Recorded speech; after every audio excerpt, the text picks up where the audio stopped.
Ngayong ika-18 araw ng Disyembre taong 2024. Masayang Pasko para sa isang nangungulilang ina. Ang madamdaming reunion ni Mary Jane Veloso at ang kanyang pamilya matapos ang halos 15 taon. Mahigpit na seguridad ipinatupad sa Women's Correctional ngayong kasama doon ni Mary Jane ang dating niyang recruiter. Nanindigan din si Mary Jane na wala siyang kasalanan at ang Christmas wish niya.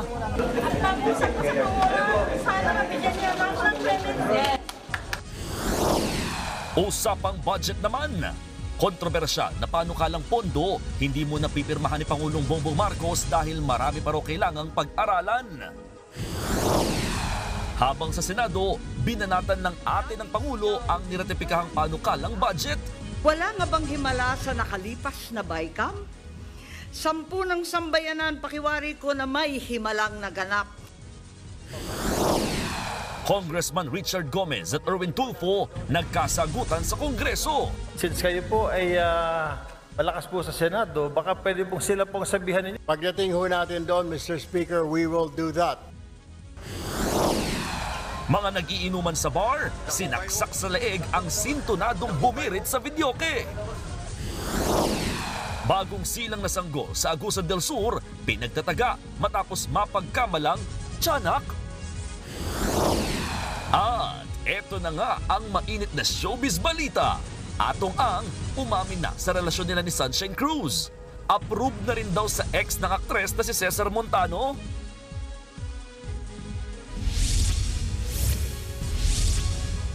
Kapapasok lamang po na balita, pinakakasuhan ng House Quad Committee ng Crimes Against Humanity sina dating Pangulong Rodrigo Duterte. Kasama rin sa pinakakasuhan ng komite sina Senador Bato de la Rosa at Senador Bongo, pati na rin ang mga dating PNP chief na sina Oscar Albayalde at Debold Sinas. Kaugnay po ito ng madugong war on drugs. Ang buong detalye kaugnay ng balitang yan, abangan mamaya live.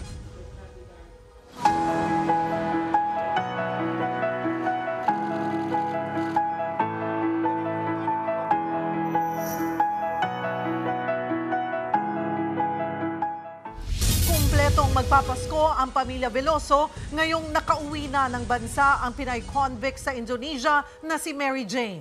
Mahigpit na yakap at halik ang sumalubong sa kanya, lalo't higit 15 taon siyang hindi nakapiling ng kanyang pamilya. Ang madamdaming reunion ng pamilya Veloso panoorin sa Frontline Report ni Mon Gualvez.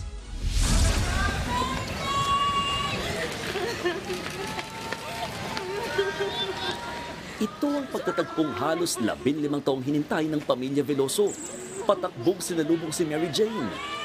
Mahigpit na yakap at halik mula sa kanyang mga kapatid.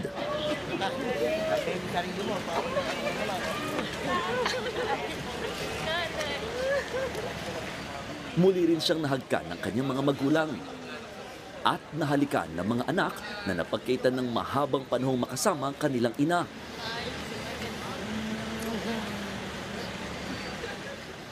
Isang tagpong hindi nila inakalang mangyayari pa. Pero nagbalik-bayan man si Mary Jane at ligtas na sa death row, hindi pa siya tunay na malaya para sa kasong may kinalaman sa drug trafficking sa Indonesia noong 2010. Dito sa Correctional Institution for Women sa Mandaluyong, naganap ang family reunion ng mga Veloso. Bago ang madamdaming tagpo, bumuhos din ang emosyon sa naiya.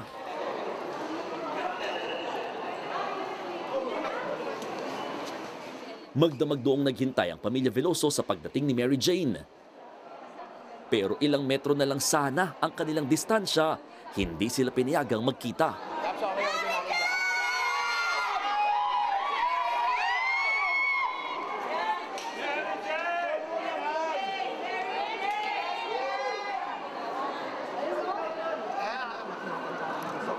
Sinubukan pa nga nilang sumilip sa mga salaming dingding pero hindi talaga nila nakita si Mary Jane. Kaya di maiwasang sumama ang loob ni Tatay Cesar.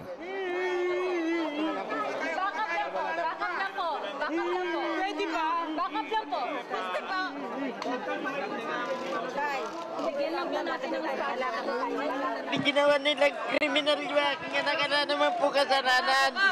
Bakit di nila pinakita sa amin? Sa isang punto, nahilo, sumikip ang dibdib at halos himatayin pa ang ama ni Mary Jane. Pahinga mo na, bigyan natin ng konti yung hangin. Nang maimasmasan, agad sumakay ng van ng pamilya para sundan na si Mary Jane. At doon na nga nangyari ang pinaka-aasam-asam nilang reunion. Bagamat hindi ganap na malaya si Mary Jane, sa ngayon, sapat na muna. Ang sabay-sabay at magkakakapit-bisig silang nagkita at naglakad bilang isang buong pamilya. Nagbabalita mula sa frontline, Mon Gualvez, News 5. Balikan naman natin ang madamdaming turnover kay Mary Jane Veloso mula Jakarta, Indonesia hanggang sa makauwi siya dito sa Pilipinas. Masaya man, may halong pait ang pag-uwi niya dahil mananatili siyang nakakulong. Nasa frontline ng balitang yan, si Rainiel Pawid. Martes ng gabi formal ng na-turnover si Mary Jane Veloso sa kustodiya ng Pilipinas. Bantay sarado siya ng Indonesian authorities nang dumating sa Jakarta Airport. Taong 2010 nang hatulan ng kamatayan si Veloso matapos mahulihan ng mahigit 2 kilo ng heroin sa maletang pinadala raw ng kanyang recruiter. Pero ngayon, abot hanggang tainga ang ngiti ni Mary Jane. Matapos kasi ang 14 na taong pagkakakulong sa Indonesia, makauuwi na siya sa Pilipinas. Ate Mary Jane, kamusta ka na? Merry Christmas, ate! Pagkakita niya sa ilang opisyal ng Pilipinas, nagmano pa si Veloso kay Bureau of Corrections Director General Gregorio Catapang Jr. Hindi pa man nakasasakay ng eroplano, sumama na ang pakiramdam ni Mary Jane. May laman ba yun siya, no? May laman? Gutom ka. Gutom ka. Nang humarap na sa presscon, purong bahasa Indonesia ang wika ni Veloso. Tila senyales ito ng tagal ng kanyang pagkakakulong. Kinanta pa nila ni Foreign Affairs Undersecretary Ed De Vega ang bahagi ng Indonesian National Anthem. Labis-labis daw ang pasasalamat niya sa Diyos na sinagot na ang kanyang panalangin makauwi na ng Pilipinas. Hindi niya rin nalimutang pasalamatan si Indonesian President Prabowo Subianto. May hiling naman si Veloso kay Pangulong Bongbong Marcos. President Bongbong Marcos Jr., maraming salamat po. Clemency, mapawalang sala. Kasi wala akong kasalanan. Gusto rin ni Veloso na makasama ang pamilya at makapagdasal para ipagpasalamat ang kanyang pagbabalik sa Pilipinas. Opo, maagang pamasko. Anong una mong gagawin sa Pilipinas? Gusto kong magpunta sa simbahan, maraming simbahan. Bago mag-alas 6 ng umaga, nakalapag na sa Pilipinas si Veloso.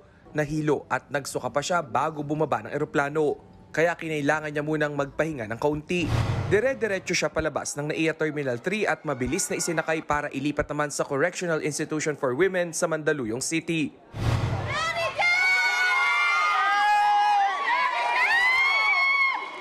Hindi na siya nabigyan ng pagkakataong mayakap man lang ang mga mahal sa buhay bago umalis ng paliparan. Pahapyaw niya lang na nakita ang mga magulang at anak. Sa kabila nito, naisakatuparan na rin ang mahigit 1 dekadang hiling ni Veloso, ang makauwi sa bayang Sinilangan. Nagbabalita mula sa frontline, Rainiel Pawid, News 5. Patuloy nga naman ang panawagan ni Mary Jane Veloso na mabigyan siya ng clemency o kalayaan ni Pangulong Bongbong Marcos. At habang hindi pa napagbibigyan, mananatili muna siya sa Correctional Institution for Women. Live mula sa Mandaluyong, nasa frontline na balitang yan, si Gary De Leon. Gary, pakikwento nga ang pinagdaan ng proseso ni Mary Jane nang dalhin siya sa correctional. Nilis unang gabi bilang PDL ng Bucor dito sa Correctional Institute for Women, si Mary Jane. At maigpit pa rin yung seguridad na pinatutupad ngayon rito dahil kasama rin ni Mary Jane na nakakulong sa compound yung kanyang dating recruiter.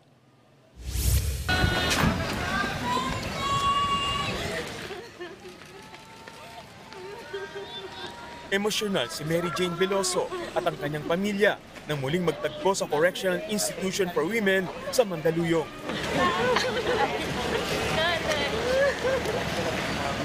Sinulit nila ang pagkakataon para muling magkayakap matapos mawalay na matagal dahil sa pagkakakulong ni Mary Jane sa Indonesia. Maigpit na seguridad naman ay pinatupad ng Bucor sa compound kung saan muna mananatili si Mary Jane.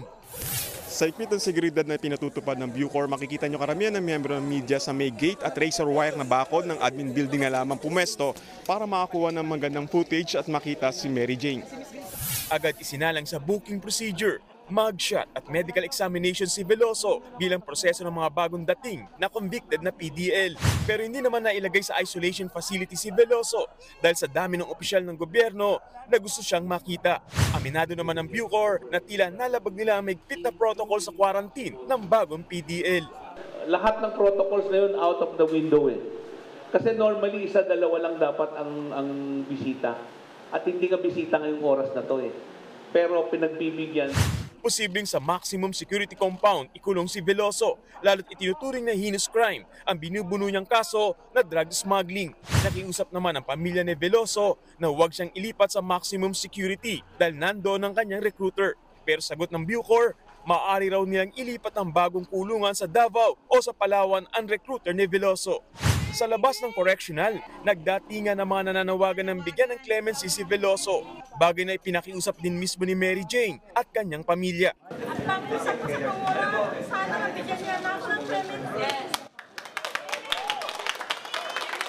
Pero sagot ng DOJ, nasa kamay na ni Pangulong Bongbong Marcos ang desisyon kung pagbibigyan ito. He has absolute authority with respect to the grant of executive clemency as to when and how, kung anumang nature ng clemency na igagawad ay naayon na rin sa ating Pangulo.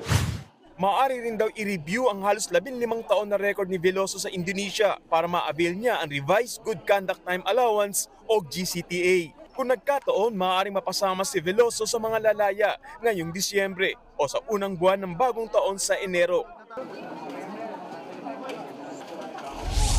Julius, sa ngayon maayos naman yung sitwasyon dito, bumalik sa normal yung sitwasyon dito sa labas ng compound at sa December 24 ay pinapayagan na muli ang pamilya ni Mary Jane na madalo ito bilang diwa ng Pasko. Julius. Gary, paki-describe mo nga sa amin kung ano itsura ng selda kung saan ikukulong si Mary Jane dyan sa correctional.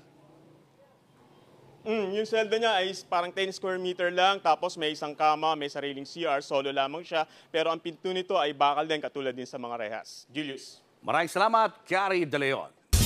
Sa ibang balita, 10 babaeng binubugaw sa isang bar sa Alaminos, Pangasinan ang nasagip ng NBI. 7 sa mga biktima, minor de edad. Nasa frontline balitang yan si Elaine Folencio. Upo muna kayo. Sa NBI kami at sa DSWD, okay? Sinalakay ng mga ahente ng NBI Alaminos District Office ang bar na ito sa Alaminos City, Pangasinan na pag-alamang talamak ang pambubugaw sa bar. 10 babae ang nasagip, kabilang ang 7 mga minor de edad na nasa edad 14 to 16 years old.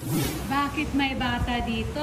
Naabutan din ng mga otoridad ng isang bata na kalong-kalong pa ng kanyang nanay sa loob ng bar. Ayon sa NBI, sa halagang 1,500 pesos hanggang 1,700 pesos, ibinubugaw ang mga minor de edad. Ang siste, mismong mga staff pa ng bar ang mag-aalok sa mga customer. Pag pupunta ka doon, i-offer nila. Yung mga waiters, yung mga cashier, sila po yung mag-a-approach sa mga clients, tapos sasabihin na may available kaming ganito. Ang ilan sa kanilang mga nasagip galing pa sa Maynila, Cavite at Bulacan. Posible rin daw na pinilit lang ang mga nasagip na magbenta ng katawan kapalit ng pera. Yung pinapakita nilang ID sa amin is food handler po ang nakasulat. Pero in truth, mga GRO po sila. And yun nga po, sinabi nila if mag-offer, ganito yung mapapasayo. Arestado ang may-ari ng bar, mga waiter at cashier. Naharap sila sa reklamong paglabag sa Expanded Anti-Trafficking in Persons Act. Posible ring sampahan ng reklamong child abuse ang may-ari ng bar. Nasa pangangalaga na ng DSWD ang mga nasagip na biktima na sasailalim sa psychosocial counseling. Nagbabalita mula sa Frontline, Elaine Fulgencio, News 5. Nagkasunog at nagputukan na ang mga kable ng kuryente sa Tondo, Maynila. Mahigit 20 pamilya ang nawalan ng tirahan. Nasa frontline ng balitang yan, si Nina Ong Pauco. Ay, Diyos ko Lord! Nagngangalit na apoy ang gumising sa mga residente ng Padre Rada Street sa Tondo, Maynila. Pasado 4:00 kaninang madaling araw. Nang rumesponde at apulahin ng bombero ang nasusunog na 3 palapag na residential building, nagputukan pa ang mga kable ng kuryente. Tumagal na mahigit 1 oras ang sunog. Wala namang nasaktan pero mahigit 20 pamilya ang nawalan ng bahay. Pagbukas ko ng kurtina, nagliliyab na yung apoy. Pinilit ko pang isurvive para binuhusan ko ng planggana.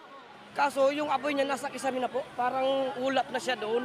Nataranta na kami, basta importante sa akin, makuha ko yung 3 kong anak. Di bali pong bahain, bagiwin, wag lang pong masunugan. Hindi pa tukoy kung anong sanhi ng apoy pero may hinala na ang mga otoridad kung saang bahay nagsimula ang sunog. At tutulog kami, kasama ko 2 kong anak. Naamoy ko yung amoy nga mabaho, tapos usok.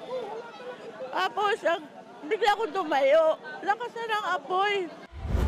Ayon sa Bureau of Fire Protection, naging pahirapan ang kanilang pagresponde dahil masikip ang kalsada. Sakto pang sumabay ito sa oras ng simbang gabi ng Tondo Church. Inaalam pa ang kabuoang pinsala ng sunog. Nagbabalita mula sa Frontline, Nina Ongpauco, News 5. Sinapchap at sinunog ang isang babae sa San Juan, Batangas. Gabi nitong Lunes nang may makakita sa bahagi ng katawan ng biktima sa paggawaan ng uling. Dito natuklasan ng mga otoridad ang brutal na sinapit ng babae. Isinama sa panggatong ang ibang parte ng kanyang katawan. Napagalamang taga-barangay Barlualte ang biktima. Inaalam pa kung sino ang nasa likod ng karumal-dumal na krimen. Ipagpapaliban muna ni Pangulong Bongbong Marcos ang pagpirma sa panukalang budget para sa 2025. Kasabay niya nagkilos protesta ang ilang grupo para ipanawagan sa Pangulo na huwag aprobahan ang niratipikang pambansang pondo. Nasa Frontline balitang yan si JC Cosico.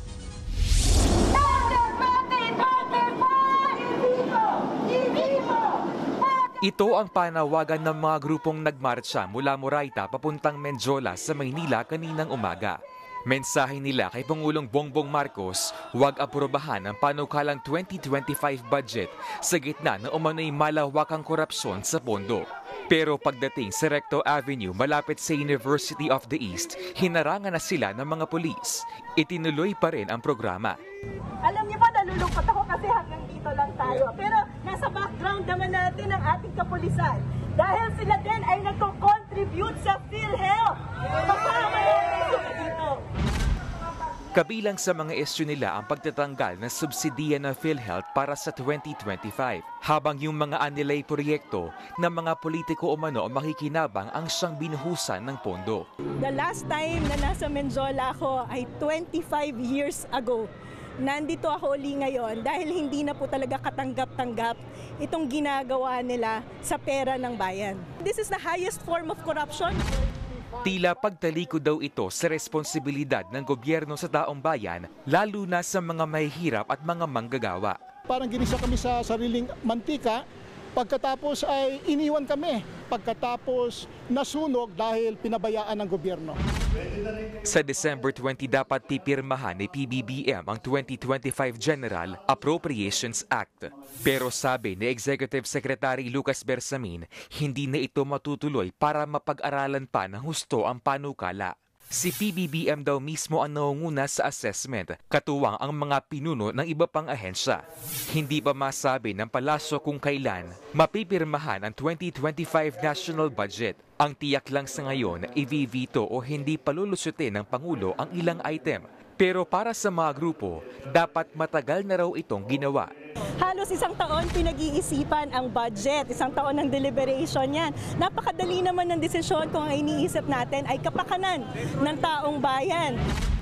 Ang PhilHealth naman, ipauubayan na raw sa Pangulo ang kanilang budget. Pero may subsidiya man o wala sa 2025, hindi raw mahihinto ang pagbibigay nila ng benepisyo sa mga miyembro. Whatever will be the result of the exhaustive review, we will respect po kung ano magiging decision of the President. Maghihintay na lamang po kami.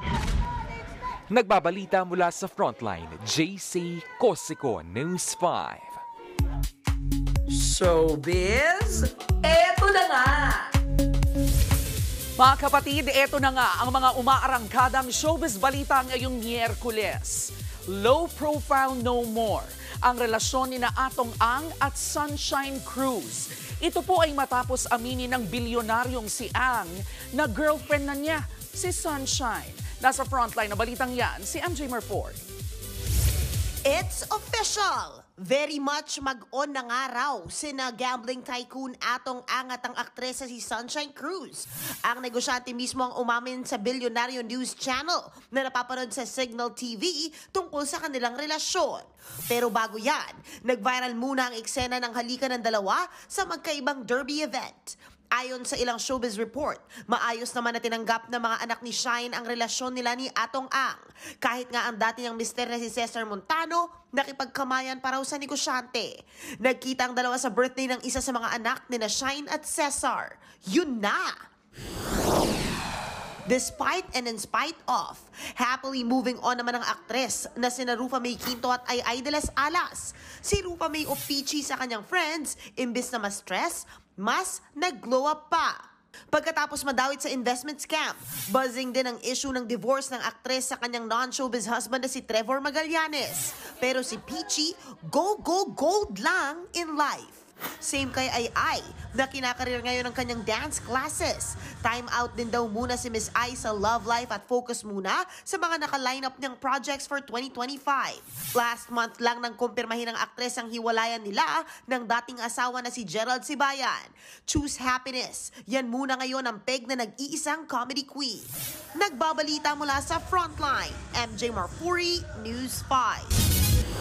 Congressman Richard Gomez at Erwin Tulfo nagkasagutan sa Kongreso. Ano kaya ang pinagtalunan?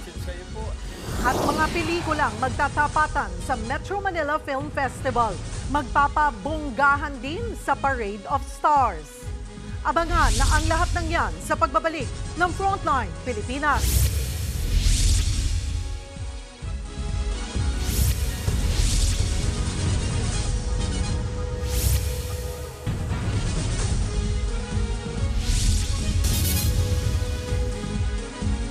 Mga kapatid, Julius Babaw po, nasa Middle East o saan mang dako ka ng mundo, manatiling may alam at may pakialam sa mga mainit na balita dito sa ating bansa. Simulan po natin ang bawat araw sa tuloy-tuloy na balitaan sa Frontline. Mag-follow at mag-subscribe sa social media pages ng News 5.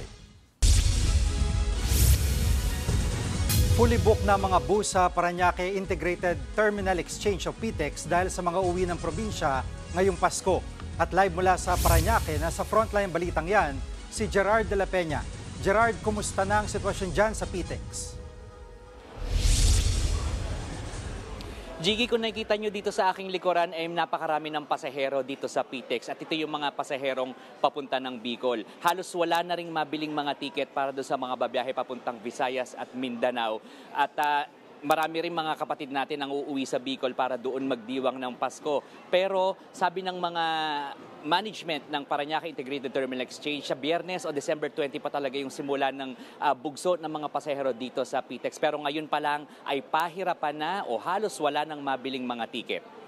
Ayon sa Land Transportation Franchising and Regulatory Board, maglalabas sila ng mga special permit para sa mga karagdagang bus na masasakyan ng mga uuwi ng probinsya. Inaasahan na raw kasi nila na maging pahirapan ang pagsakay ng maraming pasahero. Ayon sa LTFRB, 800 application na ang ipinasa ng mga operator para sa mahigit 1,000 bus unit. Sa ngayon, Jiggy, halos 1,000 bus na ang nabigyan ng special permit at ang sinabi nga dati ng DOTR ay 3 milyong pasaherong inaasahang magpunta dito sa PTEX simula sa December 20 hanggang sa unang linggo ng Enero at 4 milyon naman sa iba't ibang pantalan sa buong Pilipinas. Jiggy. Gerard, yung visa ng mga special permit na ito ay hanggang kailan tatagal? Jiggy, ang validity nitong mga special permit na ito ay simula sa January 20 hanggang sa January 4. Handa naman daw magbigay pa ng mga special permits ang LTFRB kung kinakailangan. Magkakaroon sila ng help desk dito sa PTEX mismo para maging mabilis ang pagbibigay ng special permit. Ano-anong mga biyahe ng bus ang kinakailangang magkaroon pa ng special permit? Jiggy, ang mga nabigyan daw ng special permit ay yung mga biyahe papuntang Bicol, mga biyahe papuntang iba't ibang bahagi ng Visayas, partikular na ang Cebu, at yun ding mga biyahe papuntang Mindanao, partikular na ang Davao. Meron ding mga biyahe papunta sa Ilocos Norte at sa Cagayan. Ang sabi naman ng mga bus operator, merong bus, pero ang problema ay nagkukulang na sa mga driver. Kasi simula pa noong pandemya, maraming mga driver ang nagsipag-uwian na sa mga probinsya, hindi na bumalik, at yung iba naman ay naging driver na sa mga TNVS at saka mga motorcycle taxi. Ang sabi naman ng mga bus operator, wala muna magde-day off ngayong Pasko para masigurong may magseserbisyo sa mga pasahero. Jiggy. At itong mga bus na to, sa dami ng pasahero, no, masasakop pa sila ng number coding? Jiggy, ang sabi ng MMDA ay suspendido ang number coding simula sa December 24, bisperas ng Pasko, hanggang January 1 na yan. Jiggy. Maraming salamat, Gerard de la Peña. Nagkasagutan ang mga kongresistang sina Erwin Tulfo at Richard Gomez.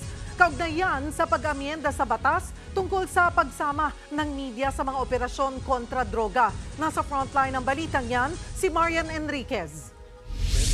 Sa privileged speech ni House Deputy Majority Leader Erwin Tulfo noong Lunes, nanawagan siyang amyendahan ang bahagi ng Republic Act This Drugs Act of 2002. Partikular na tinukoy ni Tulfo ang Section 21 tungkol sa pagsama ng media sa anti-drug operations. Ang dahilan ng kongresista kaya gusto niyang pagbawalan ng media ay para sa kaligtasan nito at para na rin daw manatiling balanse ang pagbabalita. Pero kaagad yang tinabla ng Vice Chairman ng House Committee on Dangerous Drugs na si Congressman Richard Gomez. Sabi niya na pag-usapan na noon ang ipinupunto ni Tulfo ngayon. Katunayan, pasado na sa huling pagbasa ang panukalang nag-aamyenda sa naturang probisyon. Dito na sila nagkasagutan. Since kayo po ay malakas po sa Senado, baka pwede pong sila pong sabihan ninyo. Tapos na po tayo sa amendments natin. Pagdating ho natin doon, Mr. Speaker, we will do that. Tila nagpasaring pa si Gomez. Matatagalan pa po tayo kasi dadaan pa po tayo ng eleksyon. Pag hinintay po natin na umabot kayo ng Senado, ay isang taon na naman po yun. Congratulations po at inamin nyo na talagang panalo na kayo sa Senado. Dahil lusot na nga sa Kamara ang sinasabi ni Tulfo, ang mungkahi na lang ni Gomez ay bilisan ng Senado ang pagpasa ng bersyon ng Kamara sa RA 9165. Sinisika pang makuha ng News 5 ang reaksyon ng Senado. Nagbabalita mula sa Frontline, Marian Enriquez, News 5. Amendments natin sa... Showbiz, eto na nga! Mga kapatid, eto na nga. Kilalanin natin ang kakaibang karakter ni Christine Reyes sa pelikulang The Kingdom. Siya po ang pangalawang anak ni Lacan Makisig na hahamakin ng mundo para sa kanyang pamilya at kaharian. Nasa frontline ng balitang yan, si Laila Pangilinan.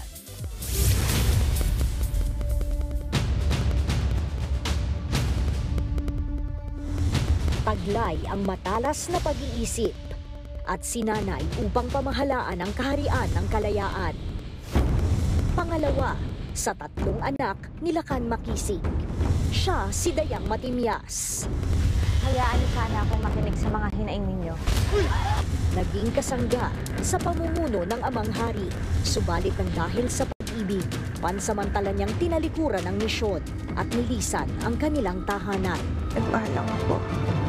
Sa pagbabalik niya sa kaharian kasama ang kanyang supling na si Felipe, muli rin bang maibabalik ang tiwala sa kanya ng ama? Kilalanin ang karakter ni Christine Reyes bilang Dayang Matimyas sa The Kingdom. Siya na ba ang susunod na tagapagmana ng trono ni Lacan Makisig na magiging reyna ng kaharian ng kalayaan?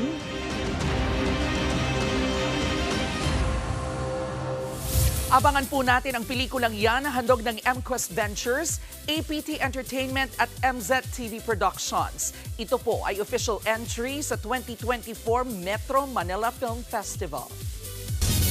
Susunod, lalaking nagvivideo kay laslas ang leeg matapos saksakin ng mga nagiinumang napangitan sa kanyang boses. Nagbabala naman ang PNP laban sa isang bagong iligal na paputok na pamatay raw ang lakas. Yan ang Goodbye Chismosa. At iba pa sa pagbabalik ng Frontline Pilipinas.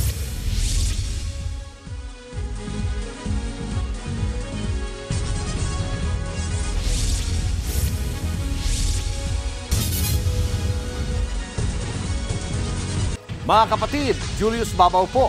Nasa Middle East o sa amang dako ka ng mundo, manatiling may alam at may pakialam sa mga mainit na balita dito sa ating bansa. Simulan po natin ang bawat araw sa tuloy-tuloy na balitaan sa Frontline. Mag-follow at mag-subscribe sa social media pages ng News 5.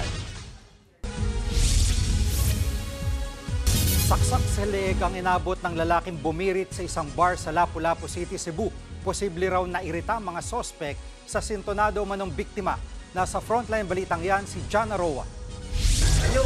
Dako kayo eh. Dako. Duguan at may malaking sugat sa leeg ang 31 anyos na construction worker na si Menji Ayuda sa Lapu-Lapu City, Cebu. Ganyan ang kalagayan niya matapos siyang atakihin ng grupo ng nag-iinuman sa isang bar. Kwento ni Menji, katatapos lang niyang kumanta sa videoke sa bar nang lapitan niya ang grupo para makipagkaibigan. Doon na raw siya biglang hinampas ng bote ng alak. Di pa nakontento ang mga suspect at sinaksak pa siya ng nabasag na bote. Pagkanta na ko, sir. Nung kumanta ko, parang nagugustuhan nila dahil marunong ako ng konti kumanta. Pagkatapos kong kumanta, doon na nila ako hinampas. Walang ideya si Menji kung bakit siya hinampas. Natahi na ang sugat niya sa leeg at mukha at nagpapagaling sa ospital. Agad namang tumakas ang mga suspect matapos ang engkwentro. Sa tingin ko, pinagtripan lang talaga nila ako o hindi kaya kinaiingitan. Basta, yung iniisip ko, kasi wala akong kasalanan sa kanila. Masakit sa dibdib, muntik na akong mamatay. Tutuusin, gusto ko lang sana magsaya nun. Ayon sa may-ari ng bar, hindi naman nagkaroon ng pagtatalo ang biktima at mga suspect bago ang insidente. Kaya sa tingin niya, posibleng nairita ang mga suspect sa boses ng biktima sa pagbirit ng kantang Chances ng bandang Air Supply. I think we got irk of the music na his song. Siguro kuan kayo kanang very irritating siguro. Patuloy ang backtracking sa mga CCTV sa lugar at mga testigong posibleng makapagturo sa mga sospek. Nagbabalita mula sa Frontline, Jana Roa, News 5. Ulysses, Yolanda, Pepito, hindi lang po yan pangalan ng bagyo, kundi pangalan na rin ngayon ng mga ipinagbabawal na paputok. Yan at iba pang uri ng mga paputok ang ininspeksyon ng PNP sa mga tindahan sa Bukawi, Bulacan. Nasa frontline ng balitang yan, si Brian Castillo. 2 linggo pa bago ang pagsalubong sa bagong taon. Bukas at fully stocked na ang mga tindahan ng paputok sa Bukawi, Bulacan. Maraming pagpipili ang pailaw, mapa-aerial man o non-aerial, gaya ng fountain. Sabi nga ng ilang manufacturer at retailer, pagpasok pa lang daw ng Disyembre ay malakas na ang bentahan. Yung mga iba kasi maaga pa lang bumibili dahil takot silang mawawalan sila ng supply. At tiyempo sa mataas na demand ay ang diskarte ng mga gustong kumita ng hindi patas. Nariyan ang pag-import ng mga ipinagbabawal na paputok. Umaaray din ang mga negosyante sa pagtindi ng kompetisyon dahil sa mga nagbebenta online. Napakahirap para sa kanila ang mag-compete dahil po ang dami pong binabayaran, and yet here comes the online sellers na wala man lang pong gastos. So, mas mababa po talaga ang presyo ng mga illegal na sellers. Para masigurong sumusunod ang mga retailer, pati na ang seguridad ng mga namimili. Nag-inspeksyon sa ilang tindahan ng paputok sa Bukawi ang PNP, kasama ang iba pang ahensya. Nagkasa rin sila ng cyber patrolling, kaugnay ng bentahan ng paputok online. Babala pa ni PNP Chief Police General Romel Marbil, delikado rin daw ang pagpapadeliver ng mga paputok. Yung mga maliliit na mga Shopee nakamotok, wala silang permit and it's very dangerous. Baka may madisgrasya. Bukod sa mga dati nang ipinagbabawal, gaya ng Piccolo, Plapla, Bin Laden at Goodbye Philippines, binabantayan din ngayon ang mga naglalakihang paputok, gaya ng Goodbye Chismosa.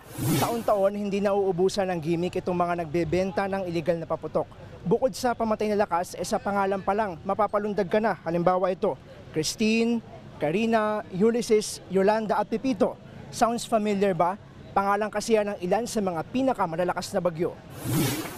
Suportado naman ng provincial government ng Bulacan ang pagsulong na maprotektahan ang industriya ng paputok sa bansa. Kaya sa halip na ipagbawal, turuan na lang daw ang publiko ng wastong pagbebenta at paggamit nito. Nagbabalita mula sa Frontline, Brian Castillo, News 5. Makikipagtapatan sa hard court ang ilang PBA team sa East Asia Super League ngayong gabi. Ang San Miguel Beermen susubukang dalhin ang maganda nilang run sa Commissioner's Cup sa pangunguna ni returning head coach Leo Austria. Harap nila ang unang panalo sa tournament. Makatapat nila ang winless din ng Hong Kong Eastern. Aasa ang San Miguel sa core players nitong sina Junmar Fajardo, Marshall Lassiter at Quincy Miller. Ang Meralco Bolts naman makikipagtapatan sa reigning Korean Basketball League champions na Busan KCC Aegis. Close game ang huling face-off ng dalawa last month at nakalamang lang ng isa ang Bolts para manalo. Magiging hamon ito para sa Meralco na may injured players. Back on winning track ulit ang Converge Fiber Xers matapos silang talunin ng NLEX Road Warriors sa PBA Commissioner's Cup. Pinahirapan ng Converge import na si Check Diallo ang Road Warriors sa likod ng kanyang double-double 37 points and 18 rebounds. Karamihan dyan ay binagsak niya kagad sa first half kaya hindi na nahirapan ng humabol ang NLEX hanggang sa magwagi ang Converge sa score na 102-91. Sa isa pang game, nakuha naman ng Phoenix ang una nilang panalo ngayong conference matapos dungisan ang record ng Northport Batang Pier. Si Donovan Smith naman ang nagpakitang gilas para sa Phoenix sa likod ng 32 points at 14 rebounds. Nagabag din si RJ Hazul ng 14 points, kabilang na ang ilang crucial baskets sa fourth. Susunod sa Pulsa Video, turistang busy sa pagsiselfie, nabundol ng tren. At mga inmate may mga simpleng wish ngayong Pasko. Tutok lang mga kapatid, magbabalik pa ang Frontline Pilipinas.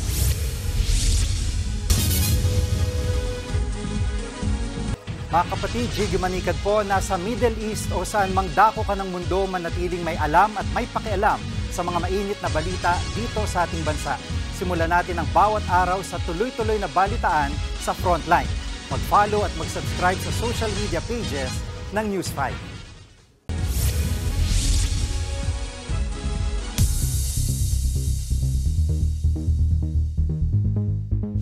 Every gala, hindi talaga mawawala ang picture-picture.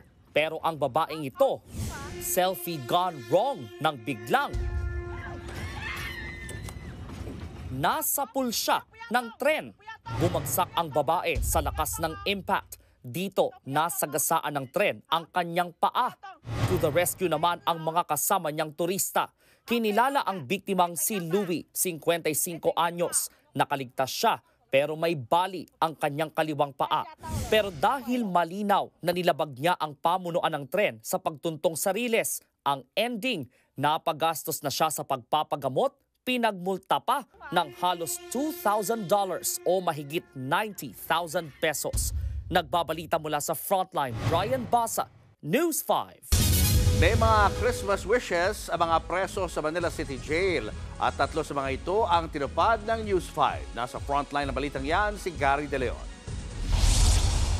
Imbes na mga Christmas balls, mga nakarolyong papel ang nakasabit sa mga Christmas tree sa loob ng Manila City Jail. Wish tree ang tawag nila rito na matagal na nilang tradisyon tuwing Pasko. Itong mga Christmas tree na ito nagawa ng mga PDL, karamihan ng mga nakasabit dito ay mga papel. Ang laman ng mga papel nito ay mga wish katulad nito. Nakasulat dito, kailangan niya ng grocery. Layo ng proyekto na kahit paano ay matupad ang Christmas wish ng mga preso. Kung yung mga stakeholders po natin na galing sa labas, service provider, na kukuha doon ng wish, tapos sila po yung mag-gift doon sa PDL po natin. Kahit po yung kaming mga personnel, kukuha din po doon ng mga wish nila at igagrant po kung ano po yung wish nila. At bilang unang bisita sa wish tree, 3 wish ang napili kung tuparin. Ang munting hiling na nakasulat sa mga napili kong papel, grocery package. Wish granted. Agad akong namili ng bigas, delata, noodles at sabon para sa kanila. Laking tuwa ng 3 kong napili. Dahil ang wish nilang grocery, hindi lang pansarili, kundi pang Noche Buena na rin ng kanilang mga kasamahan sa loob. Para po may sama sa loob po, para po makatulong-tulong ako sa kanila habang nandito ako sa loob. Pero may mas malalim palang wish ang 3. Sobra po sir Sobrang miss ko na po siya, sir. 3 months ko na po hindi sila nakikita. Mahirap din po eh. Lalo na di kasama. Bali yung baby ko po, 2 taon na po ngayon. 3,529 ang preso sa Manila City Jail. At para maibsan ang lungkot, isang giant Christmas tree ang pinailawan sa compound. Simpleng paalala ito na ang Pasko ay panahon ng pagmamahalan at pagbibigayan. Panawagan naman ng BJMP sa mga kamag-anak ng PDL. Dalawin sila ngayong Pasko para lahat tayo ay sasalubong sa bagong taon na puno ng pag-asa. Nagbabalita mula sa Frontline, Gary De Leon, News 5. Susunod, bagong silang ng sanggol sa Agusan del Sur pinagtataga dahil na pagkamalang tiyanak. At silipin natin live ang makulay na lantern parade sa UP. Marami pa kayong mga balitang dapat malaman sa pagbabalik ng Frontline Pilipinas.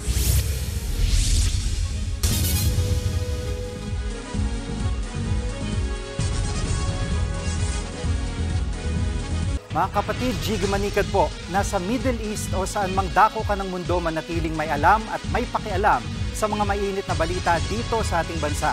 Simulan natin ang bawat araw sa tuloy-tuloy na balitaan sa Frontline.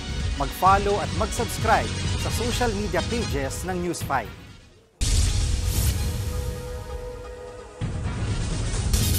Pinakakasuhan ng House Quad Committee ng Crimes Against Humanity sina dating Pangulong Rodrigo Duterte at ilan niyang kaalyado kaugnay ng madugong war on drugs. Pati ang mga sangkot umano sa ilegal na pogo, inirekomenda na ring imbestigahan. At live mula sa Batasang Pambansa, nasa frontline ng balitang yan si Marian Enriquez. Marian, pakidetalye nga iba pang laman ng committee report. Yes, Julius, iprinisinta na nga ng House Quad Committee yung kanilang progress report dito sa plenaryo. Sila yung committee na nag-iimbestiga nga nung koneksyon ng mga pogo, ng Chinese syndicates, illegal na droga at extrajudicial killings noong nakaraang administrasyon. Ilang malalaking pangalan na yung kanilang inirekomendang kasuhan, kabilang na riyan si dating Pangulong Rodrigo Duterte. Bukod kay Duterte, pinakakasuhan din ng Quadcom sina Senators Bongo, Bato de la Rosa at iba pa na napaglabag sa RA 9851 o ang Crimes Against Humanity. Kaugnay ito sa gyera kontra droga noong nakaraang administrasyon. Gusto ring pakasuhan sina Duterte, Ruina Garma at iba pa kaugnay sa pagpatay sa 3 Chinese sa Davao Prison and Penal Farm noong August 2016. Pinakakasuhan din ng mga nasa likod umano sa pagpatay kay PCSO Board Secretary na si General Wesley Barayuga. Kabilang pa rin dyan si Garma at ilan pa na dati rin at kasulukuyang mga official na mga PNP. Inirekomenda rin ang iba yung investigasyon sa mga individual na isinasangkot sa illegal na droga base sa testimonya ni na dating Customs Intel Officer Jimmy Guban at umunoy Customs Fixer na si Mark Taguba, tulad ni na Davao City Representative Paulo Duterte, Nilo Abellera Jr., Paul Gutierrez, Benny Antiporda, Jojo Bacud, Tita Nani at Allen Capuyan. Gayon din ang iba pa tulad ni na Michael Yang, Wei Xiongling o Alan Lim, Charlie Tan at Sammy Uy. Pinaimbestigahan din ang mga umunoy sangkot sa Pogo-related illegal activities tulad ni na Attorney Harry Roque, Cassandra Leong, Alice Go, pati na rin sina Tony Yang at Hong Jiang Yang na mga kapatid ni Michael Yang. Samantala, ipinag-utos naman ng komite sa PAOK at AMLAC na hilingin sa korte na ipa-freeze ang asset ng mga kumpanyang sangkot sa Pogo gaya ng Lucky South 99 Limited, Whirlwind Corporation at marami pang iba. Inilatag din ng komite ang ilan sa mga panukalang batas na kanilang isinusulong matapos ang mga naging pagdinig tulad ng pag-classify at pagpaparusa sa extrajudicial killings bilang isang heinous crime at pagbabawal sa lahat ng uri ng offshore gaming operations sa bansa at pagpaparusa sa mga lalabag dito. Julius, magpapatuloy pa nga sa susunod na taon yung pagdinig ng House Quad Committee. Yan muna ang latest. Balik sa'yo. Maraming salamat, Marian Enriquez. Sa Agusan del Sur ang pinagsasaksak ng isang lalaki matapos mapagkamalang tiyanak habang patay naman ang isang lalaki matapos pagbabarilin sa isang kainan. Nasa frontline balitang yan si Mobile Journal Kayla Makantan. Hostisya ang sigaw ng pamilya ng 22 anyos na lalaking pinagbabaril sa Agusan del Sur.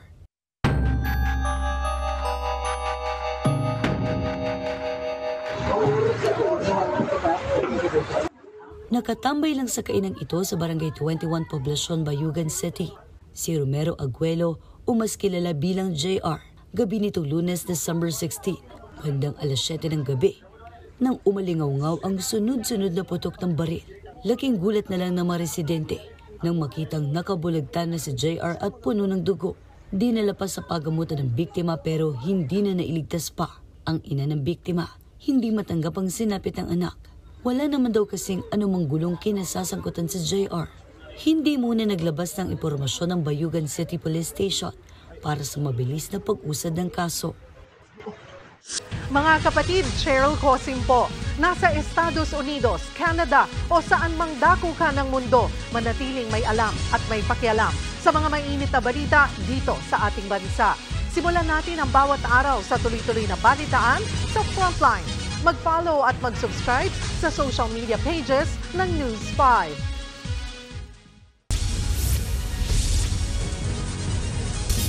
Tataas ang sasagutin ng PhilHealth sa mga hospital bill dahil sa pagtataas nila ng case rates. Nadagdagan din ang mga sakit na sakop ng kanilang benefit packages. Nasa frontline ng balitang yan, si Ria Fernandez. Kahit hindi mabibigyan ng subsidiya ang PhilHealth sa taong 2025, nagpatupad na raw ito ng panibagong adjustment sa case rate. Sa pagdinig ng Senado, ibinalita ni PhilHealth CEO and President Emmanuel Ledesma na tinaas nila ng 50% ang case rate. Ibig sabihin nito, mas lalaki ang sasagutin ng PhilHealth sa mga hospital bill. Hindi pa tiyak kung magkano ang sasagutin ng PhilHealth sa kada sakit. Pero sa unang increase noong Pebrero, umakyat na ang coverage rate sa ilang sakit tulad ng breast cancer na mula sa dating 100,000 pesos, ngayon ay 1.4 million pesos na.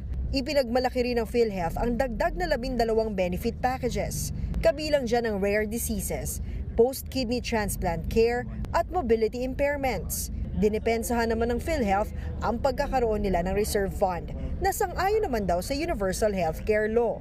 Bagay na kinwestiyon ni Senator Bongo. Bakit hindi raw ito ginasta ng PhilHealth para mas maraming Pilipino ang makinabang? Ngayon lang kayo nagkakandara pa dahil naging issue na po itong PhilHealth. Sana hindi kayo na zero ngayon. Ang sakit dito, nawalis na yung excess funds ninyo dahil rin po sa inyo na nagkaroon kayo ng excess funds.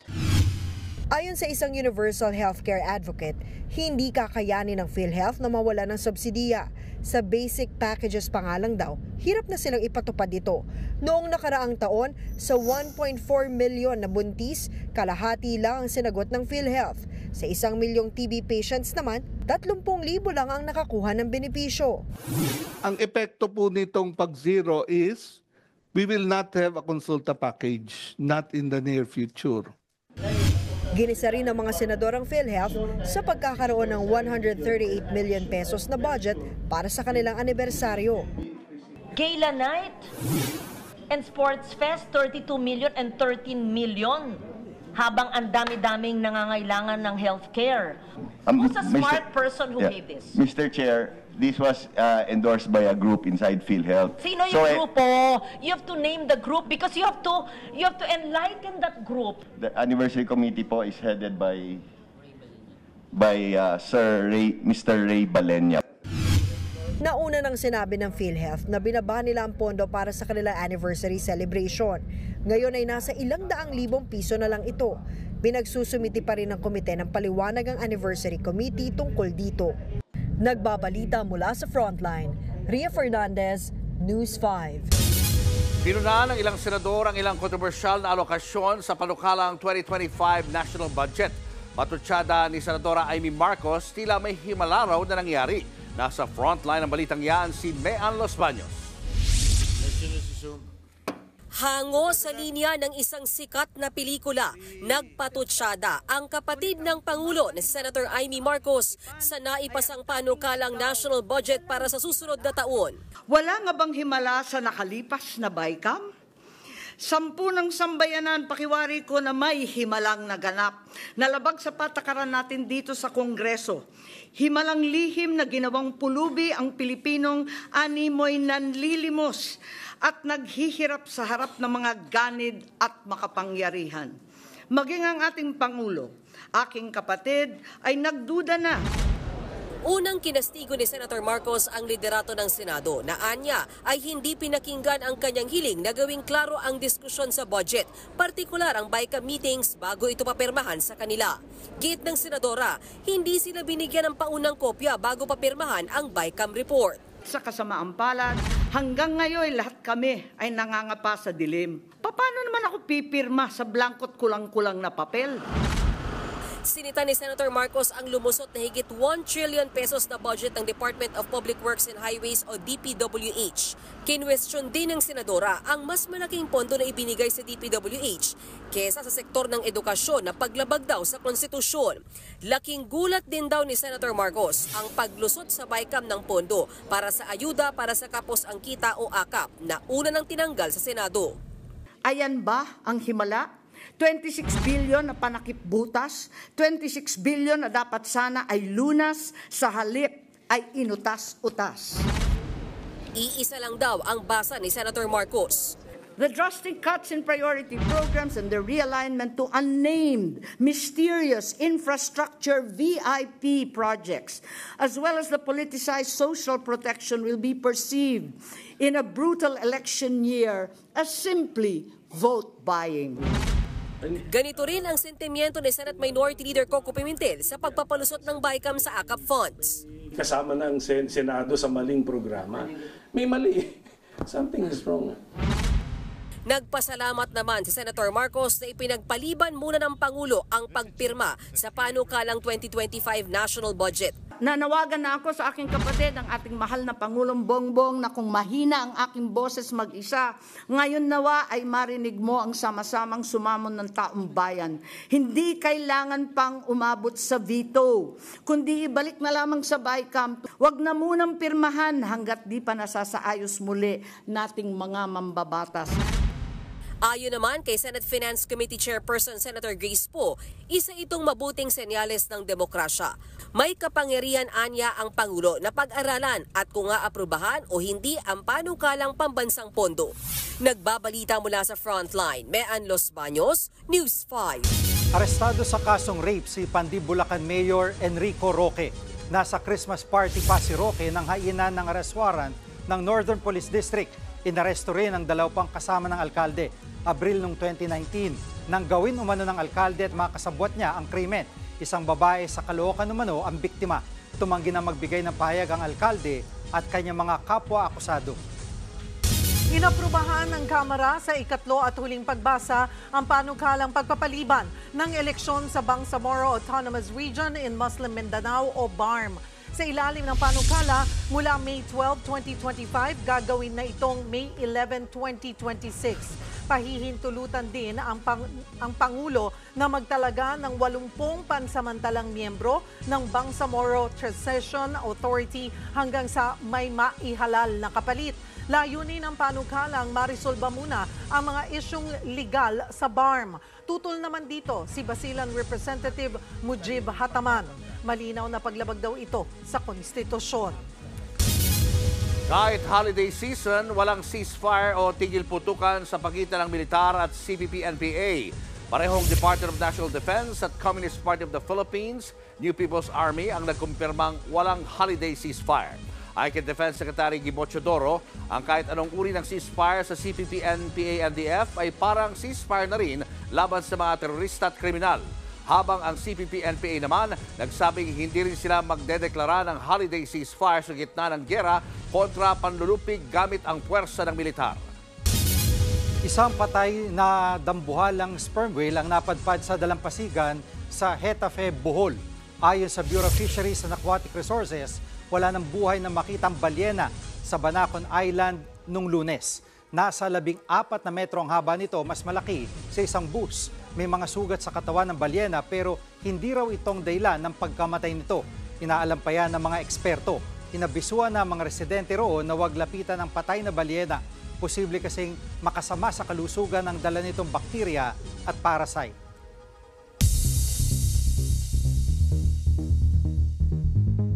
Sa Sichuan, China, sapul sa video nang mabali at bumagsak ang isang crane na ginagamit sa demolisyon sa isang residential area.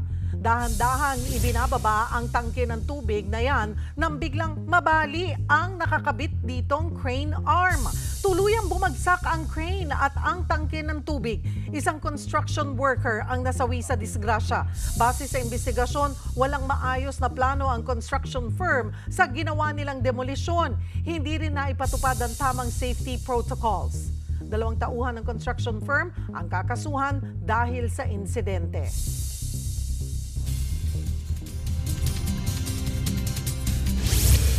Umina at tuluyan ng naging low pressure area ang bagyong Kerubin.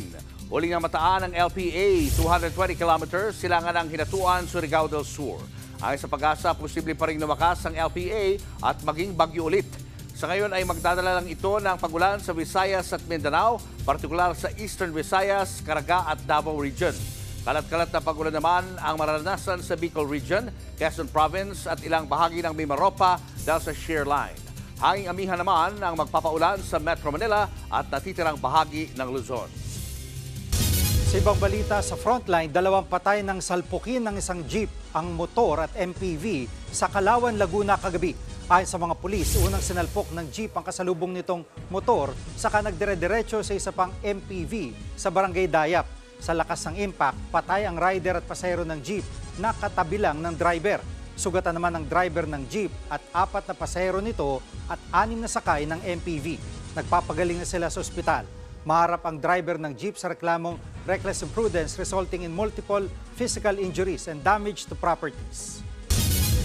Binabantayan ngayon ng Department of Health ang misteryosong sakit na kumakalat ngayon sa isang liblib na lugar sa Democratic Republic of Congo. Higit 400 ang tinamaan ng sakit mula October 24 hanggang nitong December 5. Nasa 31 naman ang namatay. Karamihan sa mga tinamaan, mga bata. Kabilang sa mga sintomas ng misteryosong sakit, ang lagnat, ubo, pananakit ng ulo at katawan. Sa ngayon, hinihintay pa ng DOH ang report mula sa World Health Organization ukol sa sakit. Should I be afraid? No, because it's very remote. Nagpunta nga ako Africa. We should be alert. That's the word, alert levels that any disease can actually come out. Showbiz, eto na nga!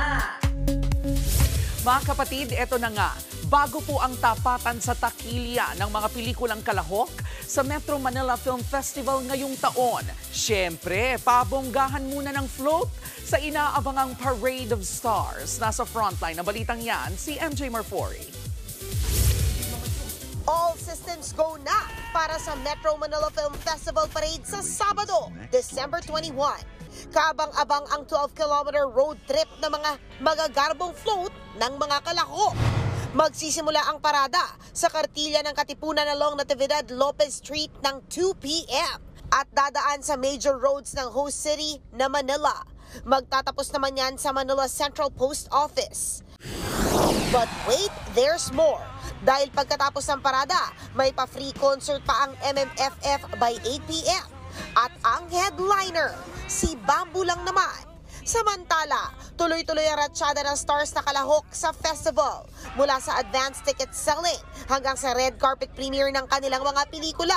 Ang nakakatuwa pa, magsusuportahan daw sa takilya mga bida ng mga pelikula ngayong taon.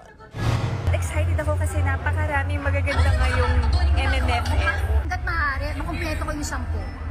Grabe. Kasi ganun ako syempre sa ano talaga, kasupport sa pelikulang Pilipino natin. Lahat susuportahan ko, papanoorin ko talaga lahat. Laking bagay na magsuportahan yung bawat pelikula dahil alam naman natin na struggling pa rin ang industry natin. Oh, how sweet! Gaganapin naman ang Gabi ng Parangal sa December 27, 2024 sa Soler sa Parañaque. Nagbabalita mula sa Frontline, MJ Marfori, News 5. Ito pa nga, headed to the cinemas na ang paboritong animated children's TV show na Bluey. Bingo!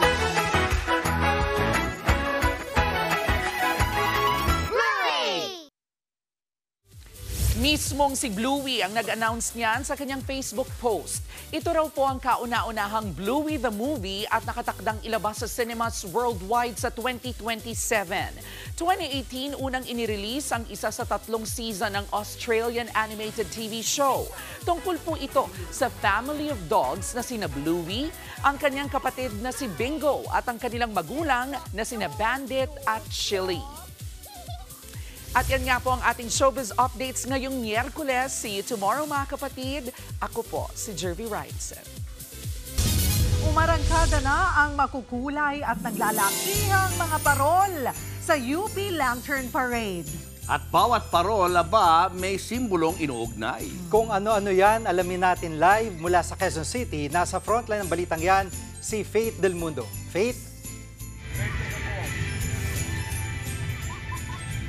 Cheryl Julius Jiggy, buhay na buhay nga ang University of the Philippines Diliman sa kanilang taunang Christmas Lights Parade nila ngayon, no? UP Lantern Parade nga, no? At saka naman ramdam nga yung Pasko, pero makikita rin at mararamdaman din nga yung mga advokasya ng mga mensahe ng bawat float.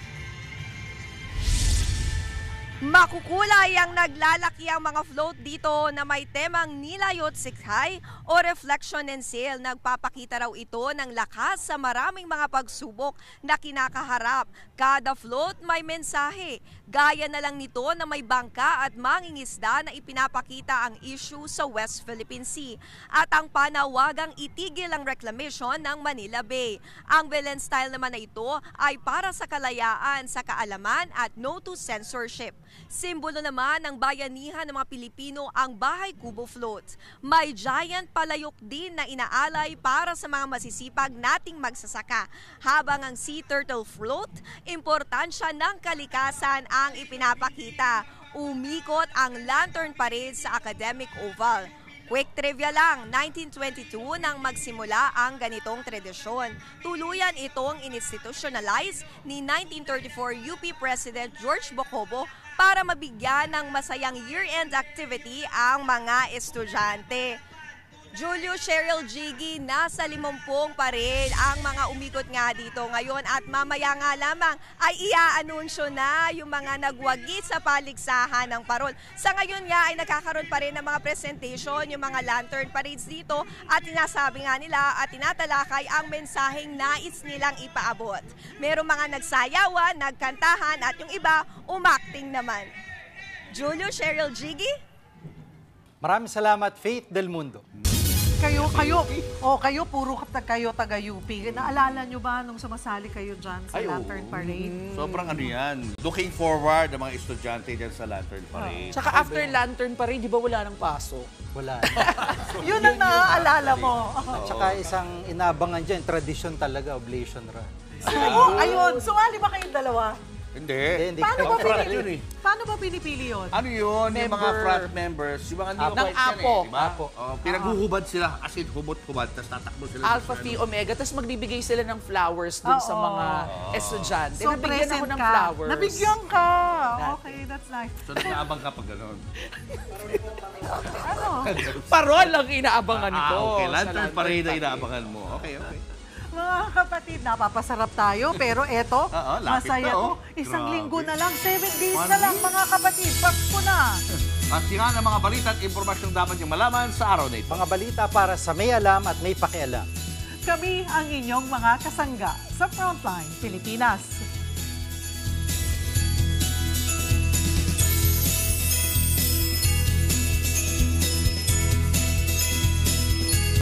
Mga kapatid, Cheryl Cosing po. Nasa Estados Unidos, Canada o saan man dako ka ng mundo, manatiling may alam at may pakialam sa mga maiinit na balita dito sa ating bansa.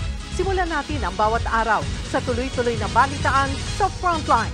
Mag-follow at mag-subscribe sa social media pages ng News 5.